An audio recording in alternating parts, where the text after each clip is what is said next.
piga kelele sana sasa hivi kuingia fainali ya shirikisho huko hakuwahi kushiriki. Walikuwa na kauli moja, nisikukumbushe mtangazaji.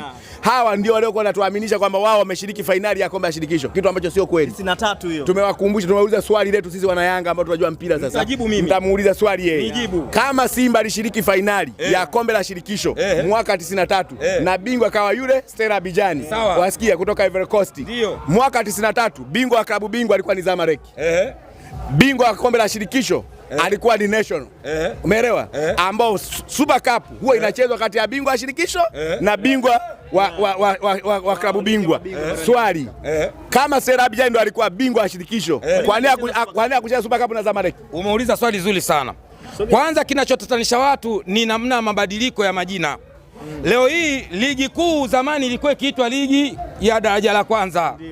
Na ndivyo hivyo ambapo kipindi kile shirikisho hii ilikuwa ikiitwa kombe la nani, kuna rais mmoja alikuwa anamuita nani, jina kidogo nimesahau.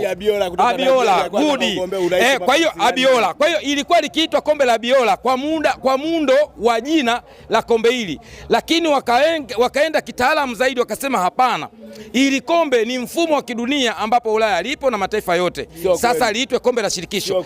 Na wakati huo pia ligi kuu ya Tanzania bara ilikuwa ikiitwa ligi daraja ya kwanza. Sasa sio ligi kuu tena, ilikuwa ikiitwa ligi daraja ya kwanza. Kwa hiyo hawa kinachowasumbua ni jina, kwamba Abdalla anaitwa Dula. Sisi tunachoamini wana Simba, Abdalla ndio Dula. Kwa hiyo kombe lile 93 na Dula ndio Abdalla. Kwa hiyo kombe lile 93 tuliocheza fainali ni kombe la shirikisho ambao Yanga yeye ndio kafika kacheza. Okay, sawa, leo ni maswali. Anijibu swali niliouliza hajajibu. Kama Stella Abidjan ndio alikuwa bingwa wa kombe la shirikisho aliyoshiriki Simba fainali, kwa nini hajacheza Super Cup? Kwa nini Super Cup hakucheza na Zamalek? Super Cup kwa sababu kipindi kile utaratibu mpaka jina unaona limebadilishwa, huo mfumo haukuwepo. Muongo. Super Cup imepigwa mwaka 93. Ahali na Zamalek. Sawa. Msimu ule nampa elimu ya bure kwa sababu mpira ni wavivu kufuatilia. Wakabadilisha. Nisikilize, makombe alikuwepo haya? Matatu. Na namwambia tena, ili ukashiriki klabu bingwa ilikuwa lazima uwe bingwa wa Muungano. Sawa. Namuuliza swali, bingwa